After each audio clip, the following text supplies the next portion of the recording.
الحمد للہ رب العالمین والصلاة والسلام علی رسولہ الامین قال اللہ تبارک وتعالی فی القرآن المجید والفرقان الحمید اعوذ باللہ من الشیطان الرجیم بسم اللہ الرحمن الرحیم ظہر الفساد فی البر والبحر بما کسبت ایدی الناس صدق اللہ العلی العظیم۔ محترم حاضرین و ناظرین، یسایوں کی رواں مہم کے تناظر میں مجھے ماحولیاتی آلودگی اور فساد پر گفتگو کرنی ہے، اور اس بات کی وضاحت مقصود ہے کہ دین اسلام کا ماحولیات پر کیا نقطہ نظر ہے۔ کسی بھی معاشرے میں جب برائی اچھائی پر غالب آتی ہے، ناحق حق کو دبوچتا ہے، جھوٹ سچ کے مقابلے میں سر چڑھ کر بولتا ہے، طاقتور کمزور پر ظلم کرتا ہے اور کمزور کی دادرسی کرنے والا، اس کی آواز کو سن کر دینے والا کوئی نہیں ہوتا، حقداروں کو ان کا حق نہیں ملتا، انصاف کی کچہریاں بند ہو جاتی ہیں، عدالتیں غلط فیصلے سناتی ہیں، سرمایہ چند ہاتھوں میں سکڑ کر رہ جاتا ہے، وسائل و ذرائع پر مخصوص لوگوں یا کمپنیوں کی گرفت ہو جاتی ہے، غریب گھٹ گھٹ کر مرتے ہیں، فاقہ کش انسانوں کی دادرسی کرنے والا کوئی نہیں ہوتا، ترقی یافتہ ممالک ڈیفنس کے نام پر تباہ کن ہتھیار بنا لیتے ہیں اور کمزور ممالک کو ذرا خاطر میں نہیں لاتے، سوسائٹی میں پاک دامنی نام کو بھی نظر نہیں آتی، بے حیائی، بے پردگی، عریانیت اور فحاشی عام ہو جاتی ہے، بڑوں کی عزت اور چھوٹوں سے پیار و محبت کی فضا ختم ہو جاتی ہے، تو یہ کہا جاتا ہے کہ اب معاشرہ بگاڑ کا شکار ہو گیا۔ بگاڑ کے لیے قرآن مجید نے جو ٹرمینالوجی استعمال کی ہے وہ فساد کی ٹرمینالوجی ہے۔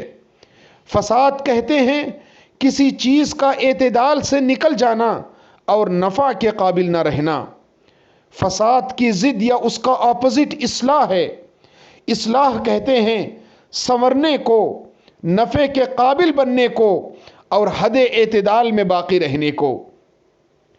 فساد اور اصلاح، یہ دونوں ٹرمینالوجیز قرآن مجید نے سورہ بقرہ میں ایک آیت کریمہ میں استعمال کیے ہیں۔ وَإِذَا قِيلَ لَهُمْ لَا تُفْسِدُوا فِي الْأَرْضِ قَالُوا إِنَّمَا نَحْنُ مُصْلِحُونَ۔ اس آیت کریمہ کا عمومی مفہوم یہ ہے کہ زمین میں فساد پھیلانے والوں سے، بگاڑ پیدا کرنے والوں سے، انتشار پیدا کرنے والوں سے جب کہا جاتا ہے کہ اس زمین کو نہ بگاڑو، تو وہ جواب دیتے ہیں کہ ہم تو زمین کو سنوار رہے ہیں۔ ایسے لوگوں کے بارے میں فرمایا گیا واللہ یعلم المفسد من المصلح، اللہ خوب جانتا ہے کہ کون فسادی ہے اور کون مصلح ہے۔ قرآن اس حقیقت کی طرف بھی نشاندہی کرتا ہے واللہ لا يحب الفساد، اللہ تبارک و تعالی زمین میں فساد کو اور بگاڑ کو پسند نہیں کرتے۔ بھلا اللہ تعالی زمین میں کیوں فساد کو پسند کریں گے؟ یہ زمین اللہ کی ہے، اللہ تبارک و تعالی کا پیدا کردہ یہ نظام ہے، یہ سسٹم اللہ تبارک و تعالی کا جاری کردہ ہے۔ اس زمین کا فرما روا اور سرور رب ذوالجلال ہے، بھلا وہ رب اس زمین میں بگاڑ کو، فساد کو، انتشار کو، بحران کو اور پلیوشن اور کرپشن کو کیوں پیدا کرے گا، کیوں پسند کرے گا؟ قرآن نے اس حقیقت کی طرف بڑے اچھے انداز میں وضاحت کی، اور اقبال نے بھی اس حقیقت کو ادبال جبریل میں بتایا الارض للہ، کہ یہ زمین اللہ کی ہے۔ اقبال کہتے ہیں پالتا ہے بیج کو مٹی کی تاریکی میں کون، پالتا ہے بیج کو مٹی کی تاریکی میں کون، کون دریاؤں کے موجوں سے اٹھاتا ہے سحاب، کون لایا کھینچ کر پچھم سے بادِ سازگار، کون لایا کھینچ کر پچھم سے بادِ سازگار، خاک یہ کس کی ہے، کس کا ہے یہ نور آفتاب، کس نے بھر دی موتیوں سے خوشۂ گندم کی جیب، کس نے بھر دی موتیوں سے خوشۂ گندم کی جیب، موسموں کو کس نے سکھلائی ہے خوئے انقلاب، دہ خدایا یہ زمین تیری نہیں تیری نہیں، دہ خدایا یہ زمین تیری نہیں تیری نہیں، تیرے آبا کی نہیں تیری نہیں میری نہیں۔ جب یہ زمین اللہ کی ہے تو بھلا رب ذوالجلال اس زمین میں فساد کو، انتشار کو، بگاڑ کو، پولوشن کو، آلودگی کو کیوں پسند فرمائیں گے؟ لہٰذا اس کا نتیجہ کیا ہوتا ہے؟ قرآن کہتا ہے وَلَوْلَا دَفْعُ اللَّهِ النَّاسَ بَعْضَهُمْ بِبَعْضٍ لَفَسَدَتِ الْأَرْضِ۔ اللہ تعالیٰ کی یہ سنت رہی ہے کہ زمین میں جب بھی فساد رونما ہوتا ہے، انتشار رونما ہوتا ہے، زمین برائی اور ظلم و اناد کی طرف آگے بڑھتی ہے تو اللہ تعالیٰ بعض کو بعض کے ذریعے دبا دیتے ہیں۔ اور یہی زمین کا اصول ہے، کائنات کا اصول ہے، اور کائنات کے پیدا کرنے والے رب کا اصول ہے۔ اور قرآن اشارہ کرتا ہے کہ اگر اللہ کی یہ سنت نہ ہوتی تو پھر زمین فتنہ و فساد سے بھر جاتی، زمین بگاڑ اور انتشار سے بھر جاتی، زمین میں خیر اور اصلاح کا کوئی پہلو نظر نہ آتا۔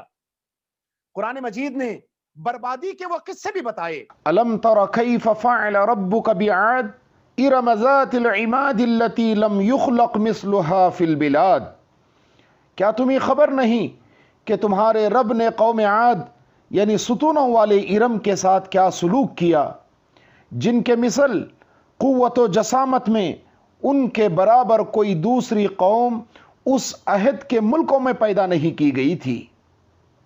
وَثَمُودَ الَّذِينَ جَابُوا الصَّخْرَ بِالْوَادِ، اور تمہارے رب نے قوم سمود کے ساتھ کیا معاملہ کیا، جنہوں نے وادی القریٰ میں پتھروں کو تراشا تھا۔ وَفِرْعَوْنَ ذِي الْأَوْتَادِ، اور میخوں والے فرعون کے ساتھ کیا برتاؤ کیا۔ الَّذِينَ طَغَوْا فِي الْبِلَادِ، ان سب قوموں نے، ان سب شخصیتوں نے اپنے زیر اقتدار ملکوں میں سرکشی کی، نافرمانی کا پہلو اختیار کیا۔ فَأَكْثَرُوا فِيهَا الْفَسَادِ، زمین کو فساد اور انتشار سے بھر دیا۔ فَصَبَّ عَلَيْهِمْ رَبُّكَ صَوْتَ عَذَابٍ، پھر کیا ہوا؟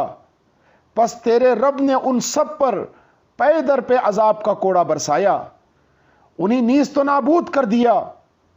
ان ربک لبالمرصاد، حقیقت یہ ہے کہ تیرا رب نافرمانوں اور سرکشوں کی گھات میں رہتا ہے۔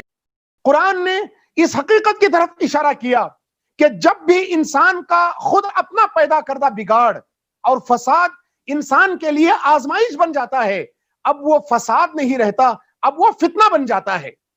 قرآن اشارہ کرتا ہے وَاتَّقُوا فِتْنَةً لَا تُصِيبَنَّ الَّذِينَ ظَلَمُوا مِنْكُمْ خَاصَّةً، اے لوگو ڈرو اس فتنے سے، ڈرو اس آزمائش سے اور امتحان سے جو اگر ظاہر ہو جائے اب وہ کسی خاص خطے اور علاقے تک محدود نہیں رہتا بلکہ پوری زمین میں اپنی جڑوں کو مضبوط کر لیتا ہے۔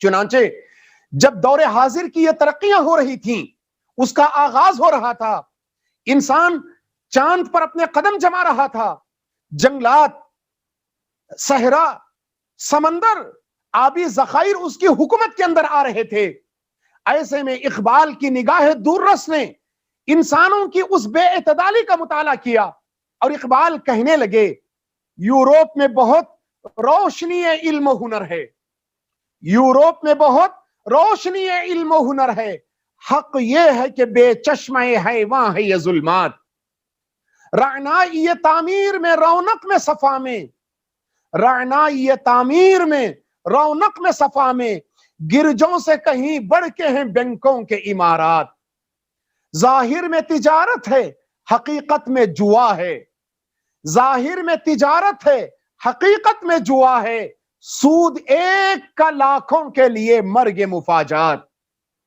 یہ علم، یہ حکمت، یہ تدبر، یہ حکومت، یہ علم، یہ حکمت، یہ تدبر، یہ حکومت، پیتے ہیں لہو دیتے ہیں تعلیم مساوات، بیکاری و اریانی و میخاری و افلاس، بیکاری و اریانی و میخاری و افلاس، کیا کم ہے فرنگی مدنیت کی فتوحات، جو قوم کے فیضان سماوی سے ہو محروم، فیضان سماوی یعنی مذہب کی تعلیمات، دین اسلام کی تعلیمات، رب کائنات کی تعلیمات، جو قوم کے فیضان سماوی سے ہو محروم، حد اس کے کمالات کی ہے برق و بخارات، ہے دل کے لیے موت مشینوں کی حکومت، ہے دل کے لیے موت مشینوں کی حکومت، احساس مروت کو کچل دیتے ہیں آلات۔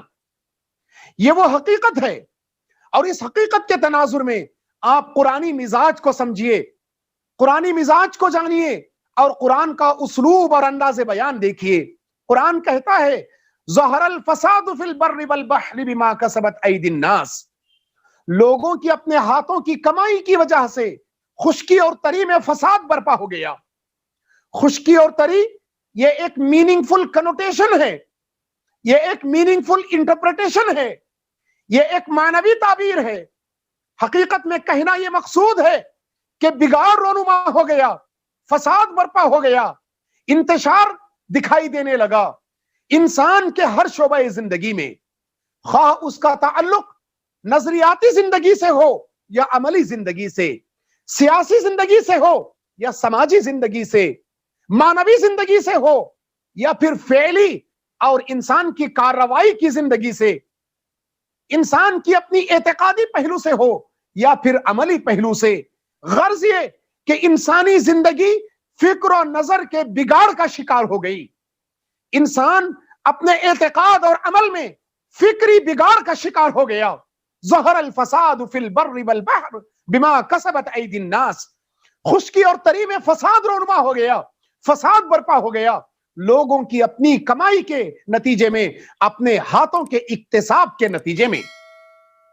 آپ کو معلوم ہونا چاہیے کہ یہ آیت کریمہ سورہ روم کے ایک خاص آیت کریمہ ہے، اور اس کا ایک اسپیسیفک کانٹیکسٹ آف ریویلیشن ہے، وہ یہ کہ رسول اقدس صلی اللہ علیہ وسلم کے زمانے میں پچھلے کئی سالوں سے عرب کی سرحد پر دو عظیم الشان سلطنتیں قائم تھیں، ایک ایرانی سلطنت اور دوسری رومی سلطنت۔ ایرانی سلطنت جسے ہم ساسانیڈ ایمپائر کہتے ہیں، اور رومی سلطنت جسے ہم بیزنٹائن ایمپائر کہتے ہیں۔ ان دونوں سلطنتوں کے درمیان ایک جنگ کی کیفیت رونما تھی، لوگ ایک دوسرے سے لڑتے تھے، نظریاتی جنگ بھی تھی۔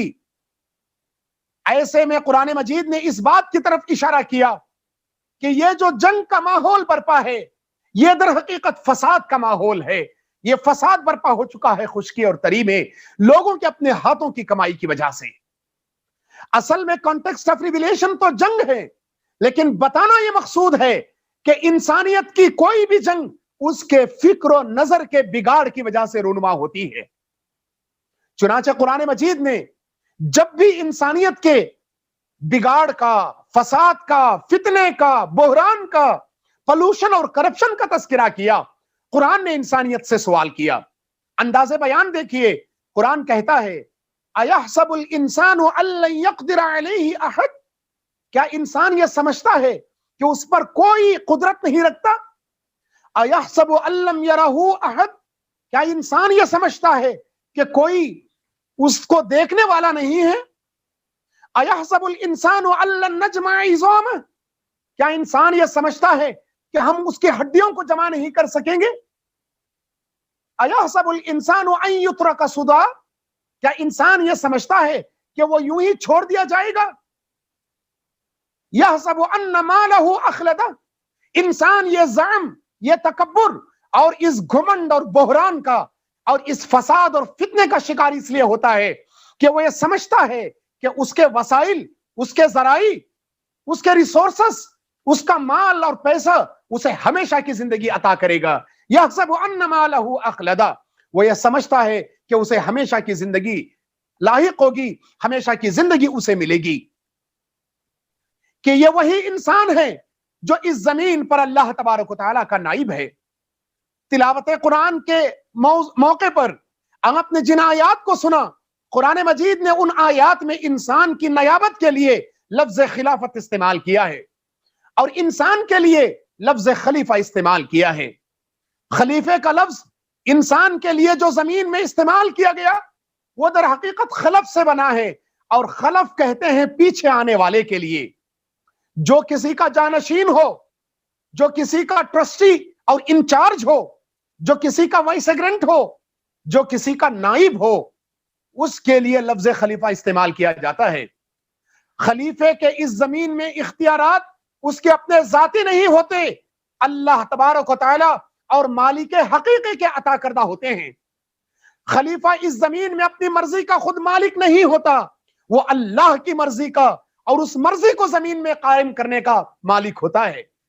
اگر خلیفہ اس زمین میں اپنے اختیارات کو اپنی مرضی اور منشا کے تحت چلانے کی کوشش کرے تو اس سے بڑا غدار, ظالم اور باغی اس کائنات میں کوئی دوسری مخلوق نہیں ہے.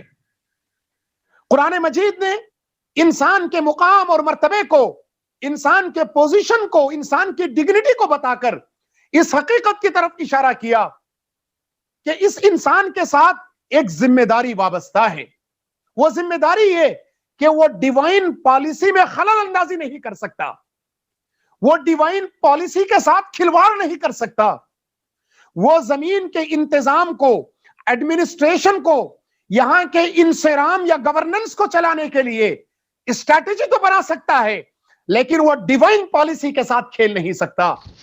بما کسبت ایدی الناس سے معلوم ہوتا ہے کہ وہ انسان جسے اس زمین پر اللہ کی خلافت و نیابت کی ذمہ داری عطا کی گئی, اس نے اپنے مقام و مرتبے کو بھلا دیا. وہ اپنے کرتوتوں میں حیوانوں سے بھی گر گیا. وہ اپنی کارروائیوں کے ذریعے اللہ تعالیٰ کے نظام میں بے اعتدالی پیدا کرنے لگا اور رخنے ڈالنے لگا. وہ ایسا رویہ اختیار کرنے لگا کہ زمین کا ماحول فساد کا شکار ہو گیا. یہ انوائرمنٹل پولوشن یا ماحولیاتی آلودگی ایک فساد ہے جو انسانی اور دیگر جانداروں کی زندگیوں کے تلف ہونے کا ذریعہ بنتی ہے. ماحولیاتی آلودگی انتہائی سطح کا تباہ کن فساد ہے جس سے آج انسانیت جوجھ رہی ہے. ماحولیاتی آلودگی نے سائنسی ترقی کے پس پردہ اپنا جنم پایا اور ترقی یافتہ ممالک کے تکبر اور ایٹیٹیوڈنل ایروگنس کے پس پردہ یہ اپنی جڑوں کو مضبوط کر رہی ہے. قرآن مجید نے اشارہ کیا, هو الذی خلق لکم ما فی الارض جمیعا, اس رب نے کائنات کی تمام چیزوں کو, زمین و آسمان کے تمام وسائل و ذرائع کو تمہارے لیے پیدا کیا. اس رب نے یہ بھی فرمایا, کلوا واشربوا من رزق اللہ ولا تعصوا فی الارض مفسدین. روزی اور روٹی کے حصول سے منع نہیں کیا گیا, فرمایا گیا کھاؤ پیو اللہ کے رزق میں سے, لیکن زمین میں فسادی بن کر نہ پھرو. جس چیز سے منع کیا گیا وہ یہ کہ انسان آلودگی اور انتشار و فساد سے بچے. ماحولیاتی آلودگی یا فساد کا کوئی ہتھیار نہیں ہوتا, اس کے کوئی میزائل نہیں چلتے, اس کی کوئی فوج نہیں ہوتی, لیکن یہ انسان اور دیگر جانداروں کو برباد کر کے رکھ دیتی ہے.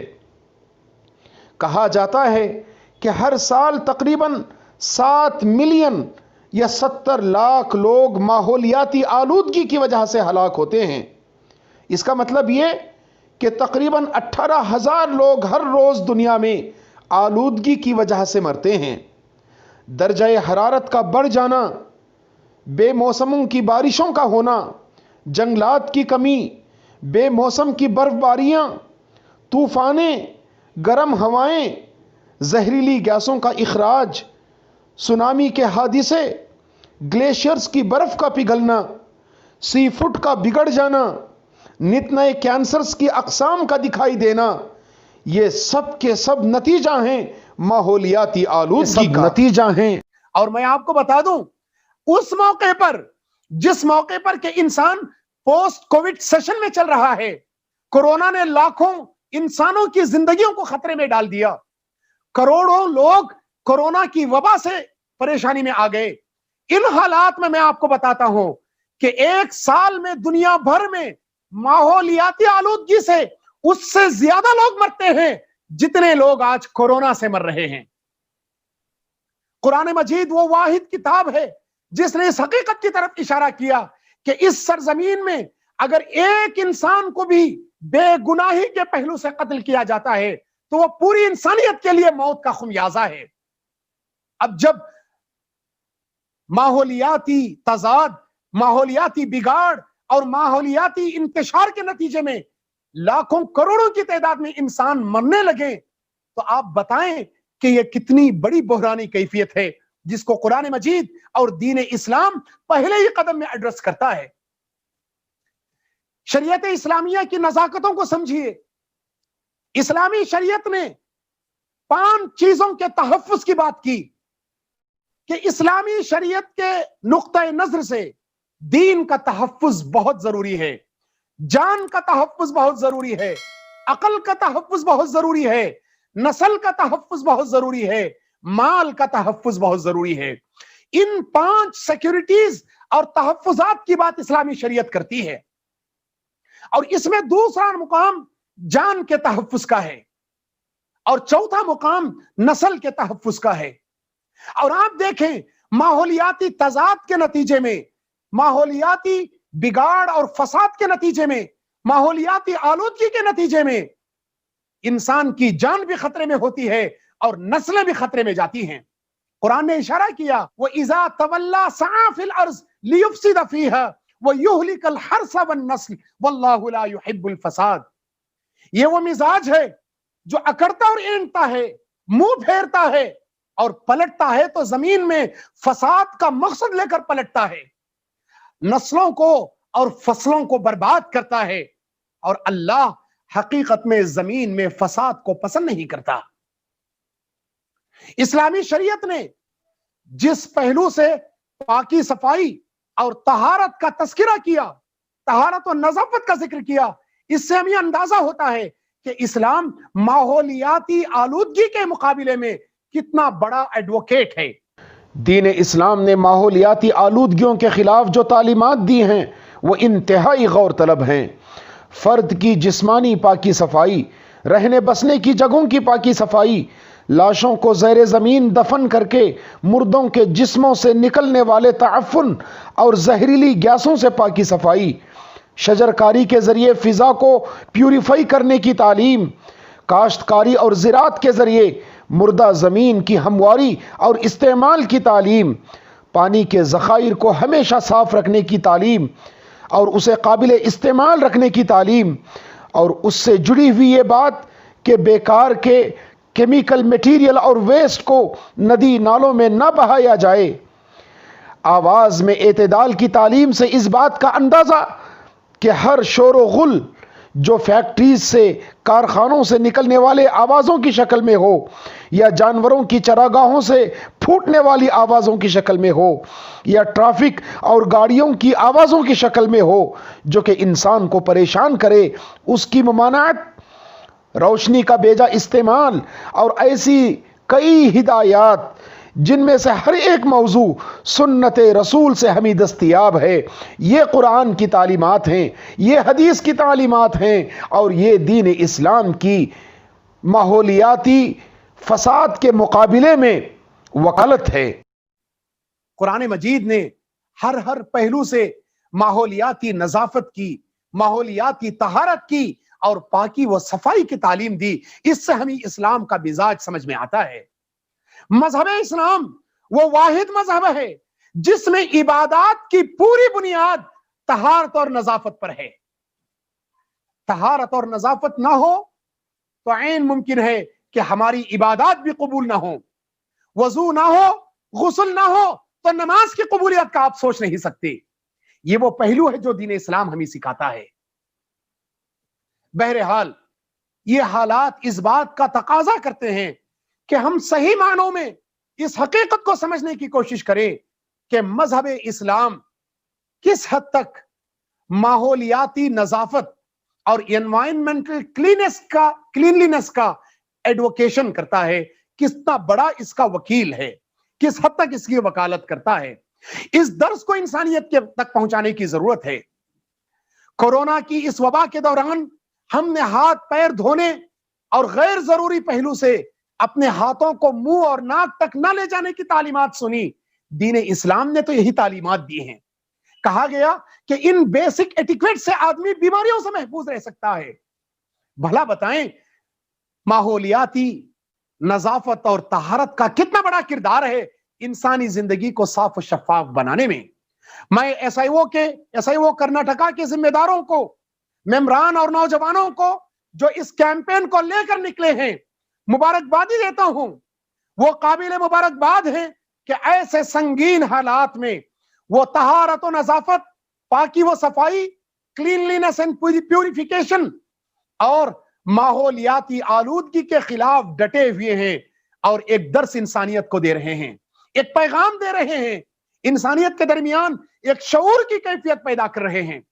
اللہ تبارک و تعالی ان کی کوششوں کو قبول فرمائے۔ اقول قولی ھذا واستغفر اللہ لی ولکم ولسائر المسلمین فاستغفروہ انہ هو الغفور الرحیم، وآخر دعوانا ان الحمد للہ رب العالمین۔